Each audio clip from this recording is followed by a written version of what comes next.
On the day David married Stella, the celebration felt strangely incomplete. The venue in downtown Lagos was packed with well-wishers, the band played energetically, and guests danced with abandon. Yet beneath the joy, an unsettling tension hung in the air like humidity before a storm. Mama Rose sat prominently in the front row, a petite woman with sharp features and calculating eyes. She had raised David single-handedly after becoming a widow, working as a nurse at the local clinic while taking tailoring jobs on the side.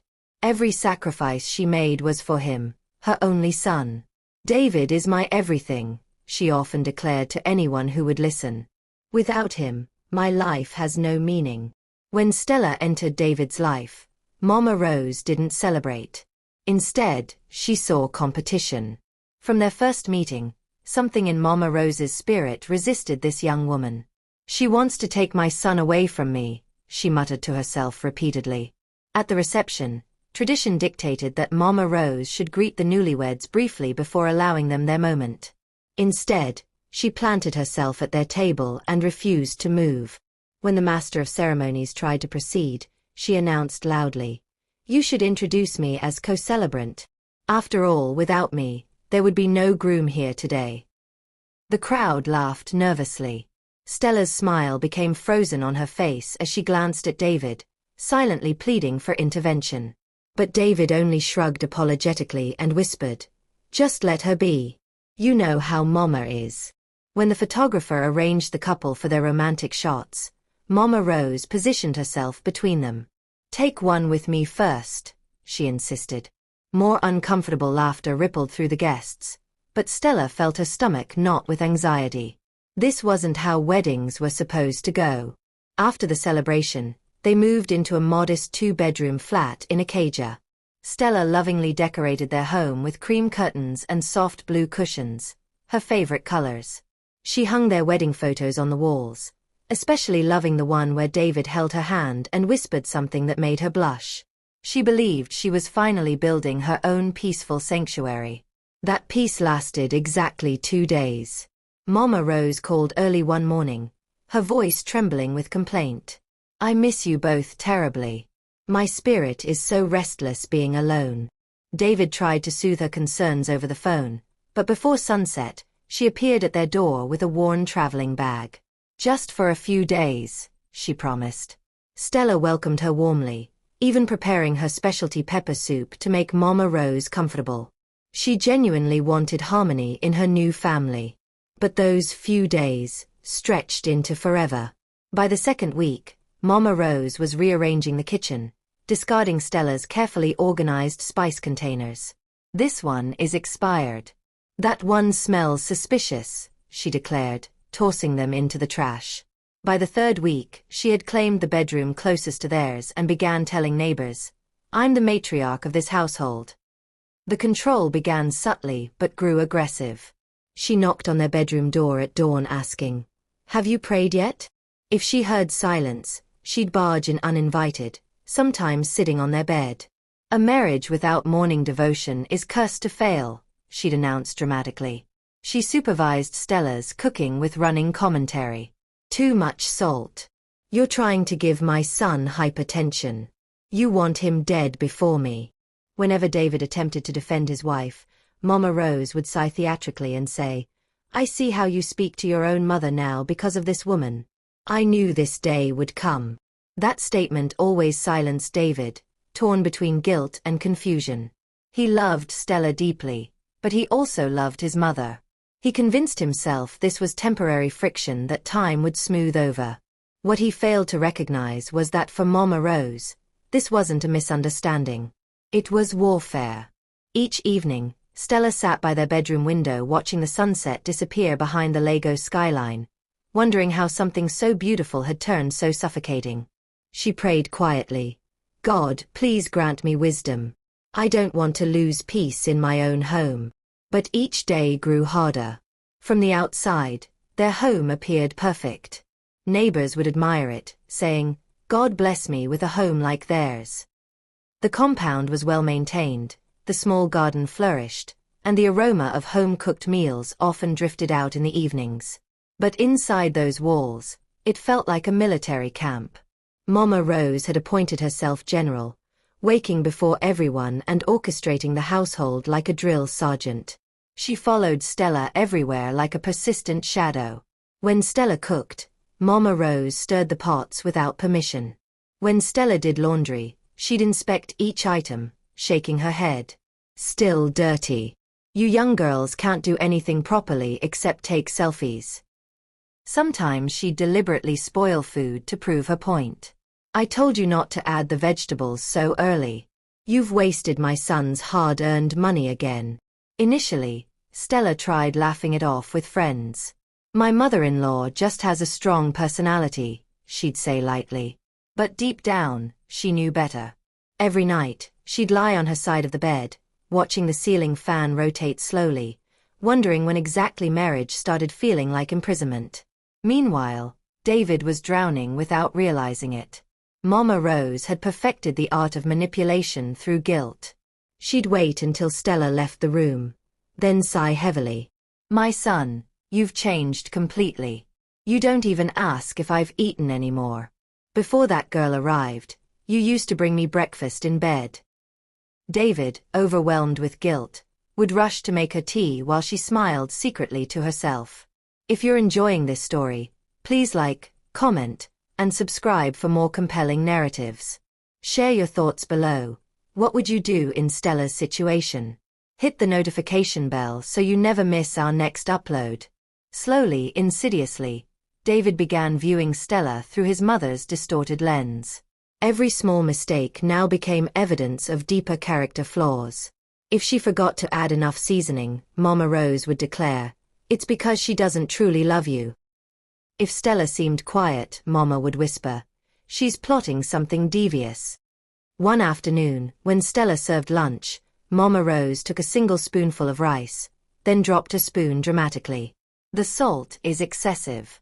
You're trying to raise my blood pressure so you can control this house after I'm gone." Stella tried maintaining her composure. "Mama, I apologize. Perhaps I accidentally added too much." "Accidentally?" Mama Rose snapped, slamming her hand on the table. "Poison is never accidental. You modern girls have no respect for elders. You want to steal my son, but I won't allow it." David arrived home from his job at the telecommunications company just as the shouting escalated. Instead of calming the situation, he turned on Stella. "Why can't you just show patience? Must you always argue back?" Stella's mouth fell open in shock. I didn't argue back. I just... Enough." David cut her off, his voice raised for the first time in their marriage. That night, Stella cried silently in the bathroom, pressing her hand over her mouth to muffle the sound. She wasn't crying about the shouting. She was crying because she realized her husband was slipping away from her, and she had no idea how to pull him back. Desperate, she called her mother for advice. Her mother, who believed in traditional endurance, counseled, "My daughter, don't fight your mother-in-law. Just be patient. Eventually, she'll tire and leave." Stella wanted to believe this, tried to believe it, but hope was fading fast. One Saturday morning, Stella decided to surprise David by preparing his favorite dish, bitter leaf soup with pounded yam.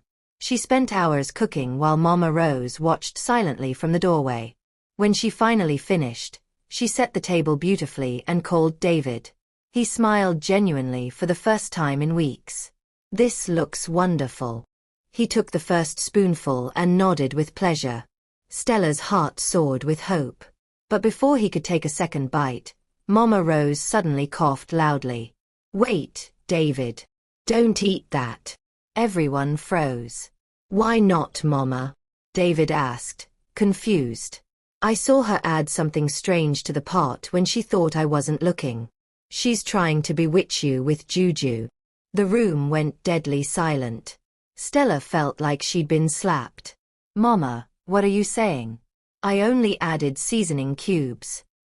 "Seasoning cubes?" Mama Rose shouted theatrically.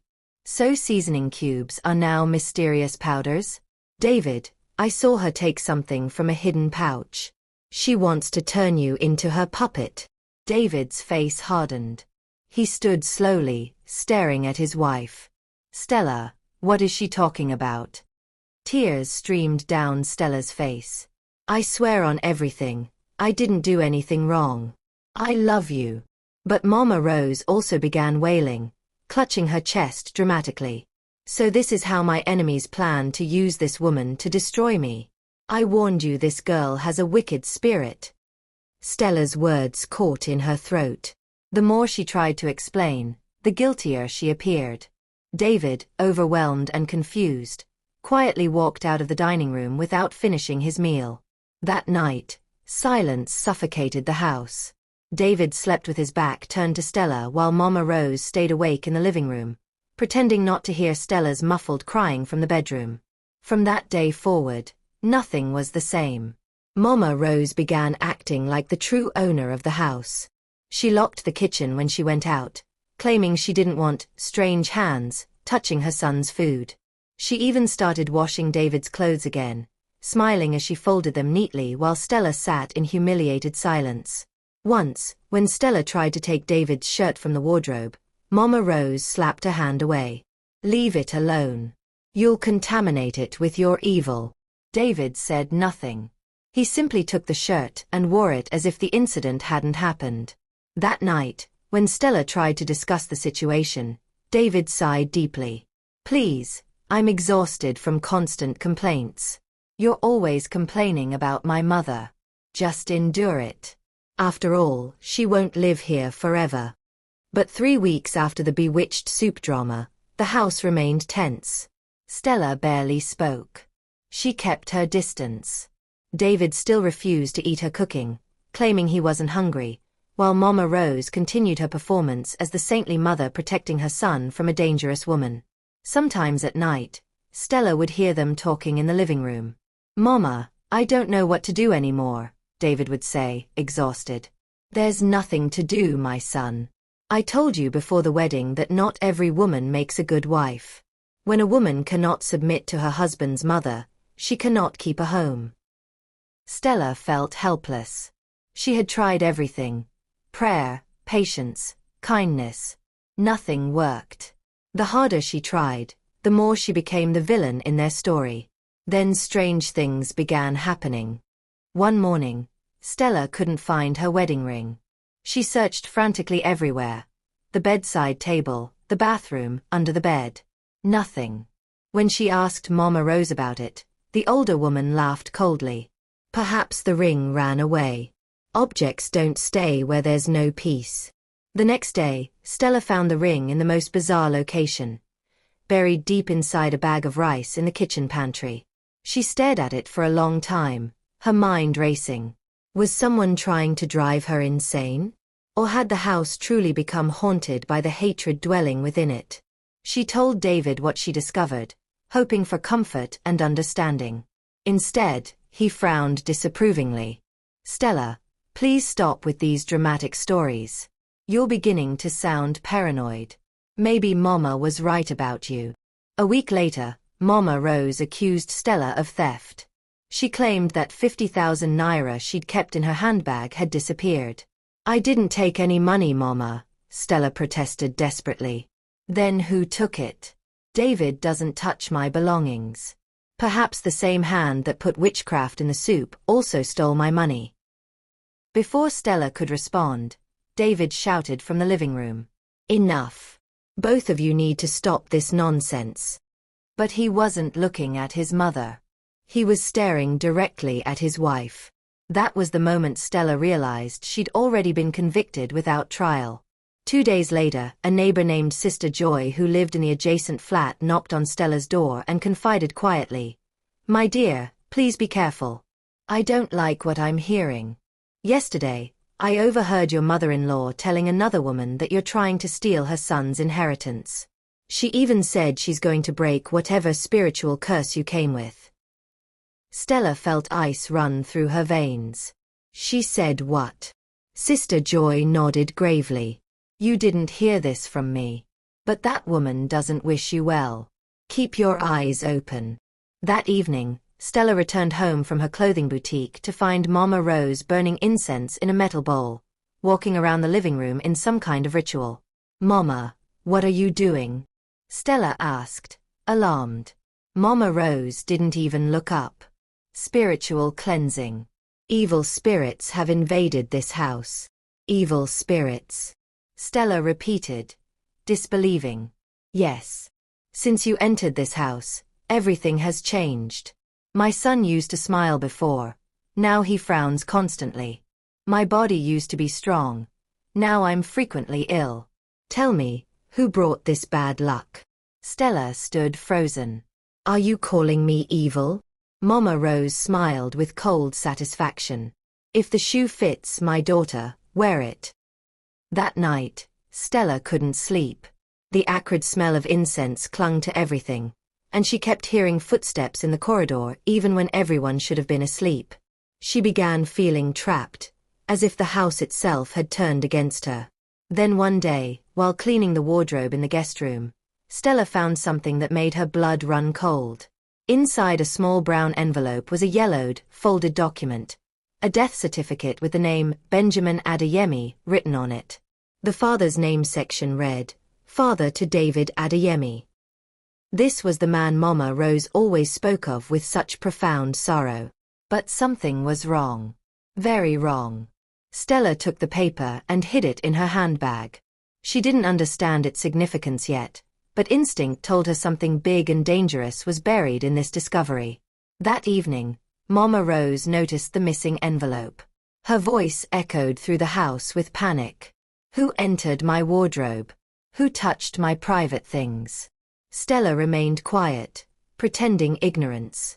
That night, when everyone had supposedly gone to bed, Stella tiptoed to the small balcony to think clearly. But as she sat there trying to process everything, she overheard Mama Rose's voice coming from the living room. The old woman was on the phone. Yes, I found the file disturbed. I think she saw it. No, she doesn't know the truth yet. But if she starts talking, everything will collapse. Just make sure she doesn't get pregnant until I say so. I'll handle her from my end. Stella's knees weakened. She covered her mouth to prevent any sound escaping. Pregnant. Handle her? What did any of this mean? Suddenly, she felt chilled to her core. This wasn't just about jealousy or hatred. Her mother-in-law was hiding something profound, something that could destroy their entire marriage. The next morning, Mama Rose acted perfectly normal, but when their eyes met, Stella saw a flash of fear mixed with malice. She wanted to confront her immediately, to demand answers, but she stopped herself. She knew she needed proof. She needed to be strategic because whatever Mama Rose was concealing was more dangerous than a simple family argument. Later that morning at her boutique, Stella couldn't focus on customers. She sat staring at the brown envelope repeatedly until closing time. The death certificate felt like a key to something forbidden. Who was Benjamin Adeyemi? And why was he listed as David's father when Mama Rose had always claimed her late husband's name was Sunday? By morning, Stella's restlessness had reached its peak. She knew she had to investigate further. Taking the death certificate, she traveled to the local registry office listed on the document. The clerk there, an elderly man with silver hair and thick glasses, examined the paper carefully. This man, Benjamin Adeyemi, died in 1989. According to our records, he left no known wife or children. Stella frowned deeply. Are you certain? What about his family? The man shrugged. The record indicates his wife had deceased before him. There's no mention of any child. Stella's mind reeled. 1989. That was 2 years before David was born. She left the office with her head pounding, nothing making sense. If Benjamin died before David was born, how could he possibly be listed as David's father? Was this an administrative error, or something far more sinister? When she arrived home that evening, she found Mama Rose seated on the balcony, fanning herself and pretending to enjoy the breeze. Their eyes locked, and the older woman smiled, but it was tight, forced, threatening. Welcome home, my daughter, Mama Rose said sweetly. How was work? Stella forced a smile. Fine. Mama. Just fine. But that night, When David returned from the telecommunications office, Stella couldn't contain it anymore. She told him about the document, about the dates, about what the registry clerk had revealed. David frowned with irritation. "What are you implying, Stella?" "That my mother lied to me." "I'm not implying anything," Stella said carefully. "I'm simply saying the dates don't match. The man on this certificate died before you were born." David stood up abruptly. "Maybe it's a different Benjamin Adeyemi. And why are you even investigating things that don't concern you?" Stella shook her head, pain evident in her voice. "Because your mother has turned my life into a nightmare. I need to understand what she's hiding." Before they could continue, Mama Rose's voice came from behind the door. "So this is what you do now? Gang up against me over documents that don't concern you?" David turned immediately. "Mama, you were listening?" "Yes, I heard everything," Mama Rose declared. "You see why I warned you. This woman will destroy you. She's now investigating me like I'm a criminal. What kind of wife spies on her mother-in-law?" Stella opened her mouth to speak, but Mama Rose raised her hand sharply. "Don't say a word. You have no idea what you're playing with." The tension was suffocating. That night, David didn't speak to either woman. He slept in the living room, leaving both women alone with their turbulent thoughts. But Stella couldn't sleep. Her instincts screamed that the truth was bigger than she'd imagined. So by morning, she decided to visit an old family friend, Auntie Grace, a woman who had known Mama Rose since their village days. When Stella arrived and showed her the certificate, Auntie Grace hesitated initially. But finally, she sighed deeply. "My dear, it's not your fault you stumbled upon this. The truth is, David was not born by Mama Rose. She adopted him secretly after her husband's death." Stella felt the room spin. What? Benjamin was her real husband, yes. But they had no children. She left the village immediately after he died. Then 2 years later, she returned from Lagos with a baby boy. People assumed she'd gotten pregnant before her husband died. But some of us knew the truth. Stella's voice trembled. "She never told him?" Auntie Grace shook her head sadly. "No. She was terrified. She said people would call her barren, and her son would never respect her if he discovered she didn't give birth to him. So she raised him with lies. That's why she can't let him go. She's not just afraid of losing him as a son, she's afraid of losing her entire identity." Stella's hands trembled. Oh my God. When she returned home, she found Mama Rose sitting alone in the living room, reading her Bible. Stella approached her immediately, her heart pounding. "Mama, I know everything." The old woman froze. Slowly, she looked up. "What did you say?" "I know David isn't your biological son," Stella said firmly but gently. "I know you adopted him after your husband's death. You've lived in fear for years, but you don't have to anymore. He'll still love you." Mama Rose's face turned pale. For a long moment, she said nothing. Then she started laughing, a bitter, painful sound that wore the mask of humor. "So you went digging. You think you know everything now?" Her voice turned cold. "You think love is that simple? You think he'll still love me after I built his entire life on a lie?" "Mama, you did what you thought was right at the time. But this lie is destroying everyone now. Please, let's tell him the truth together." "Never." Mama Rose snapped, slamming her Bible shut. "He is all I have. If he finds out, he'll leave me. He'll never forgive me. I would rather die than lose him." Unknown to both women, David had returned early from work and was standing silently by the doorway. He had heard every single word. "Mama." She froze. Slowly, she turned. Their eyes met, and for the first time in his life, David saw raw fear in his mother's face. You heard," she stammered. David nodded slowly. "All of it." The silence that followed was heavier than any shout could have been. Stella quietly stepped aside, giving them space. David walked closer, fighting tears that threatened to overwhelm him. Mama, is it true? Mama Rose tried to speak, but her lips trembled uncontrollably. I did it for love, David. I couldn't bear to live without a child. I saw you at that orphanage in Lagos. You were so tiny, crying. I told myself, this one will be mine forever.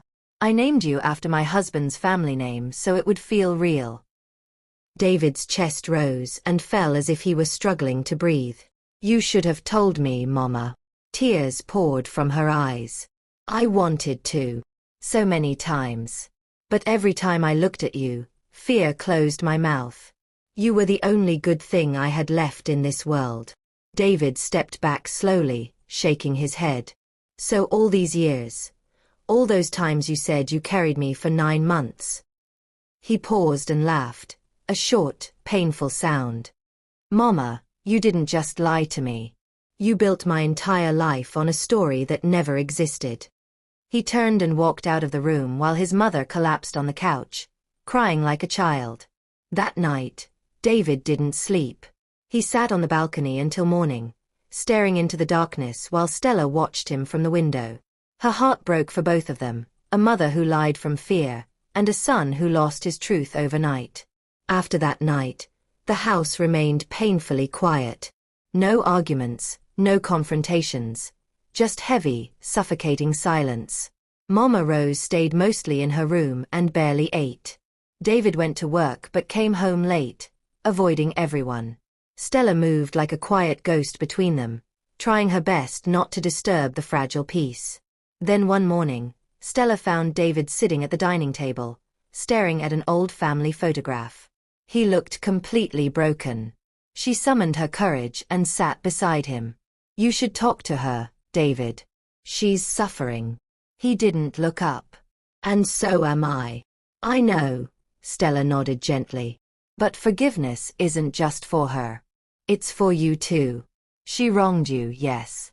But it came from fear, not wickedness. David sighed and covered his face with his hands. I don't even know who I am anymore. She touched his shoulder tenderly.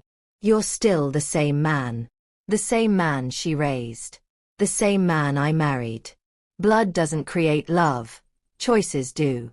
And she chose you. She chose to love you. That afternoon, David finally went to his mother's room. She was sitting on her bed with her Bible open but clearly unread. When she saw him, she quickly wiped her tears and tried to smile. Mama. Yes, my son, she answered, her voice trembling. David knelt before her, tears streaming down his face. You made a mistake. A big one. But you're still my mother. I may not be from your womb, but I came from your love. And I forgive you. Mama Rose broke down completely. She held his hands tightly and wept uncontrollably.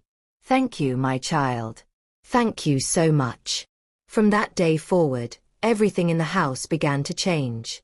Stella and David started spending quality time together again, laughing, talking, rebuilding their connection. Mama Rose stopped interfering in their daily life. She began spending more time outside the house, especially at her church's women's fellowship, where she found new friendships and purpose.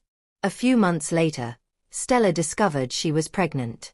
She told David with tears of joy streaming down her face, and he hugged her tightly. This house will finally hear laughter again, he whispered. Thank you, God. When they told Mama Rose, she too cried so intensely that Stella had to embrace and console her. You see, Mama, Stella said gently. God is giving you a second chance to love without fear. Months later, Stella gave birth to a healthy baby boy. On that blessed day, David placed the newborn in his mother's arms. She stared at the child's tiny face and smiled through her tears. He looks like you, she whispered. David smiled warmly. Yes. We'll name him Peace David Adeyemi. Because peace has finally come home. Mama Rose nodded, tears streaming down her face. If only I had known that love was strong enough to survive truth, I wouldn't have hidden it for so long. In the end, They learned that families are not always built by blood but by the courageous choice to love, forgive, and rebuild. The house that had once held so much pain and secrets now rang with the laughter of a baby and the quiet joy of healing. Mama Rose learned that holding on too tightly only pushes people away, while trust and honesty create bonds that can never be broken. David discovered that his identity wasn't defined by biology but by the love that raised him. And Stella learned that patience, combined with truth and courage, can transform even the most broken situations. Their story became a testimony in their community, not of a perfect family, but of a real one that chose forgiveness over bitterness, truth over comfortable lies, and love over fear. Thank you for joining us on this emotional journey. What lessons did you take from this story? Share your thoughts in the comments below. If this story touched your heart, please give it a thumbs up, subscribe to our channel for more powerful stories, and share this with someone who needs to hear it. Hit the notification bell so you never miss our next upload. Remember, true love isn't perfect, but it's always worth fighting for. Until the next story, take care and God bless.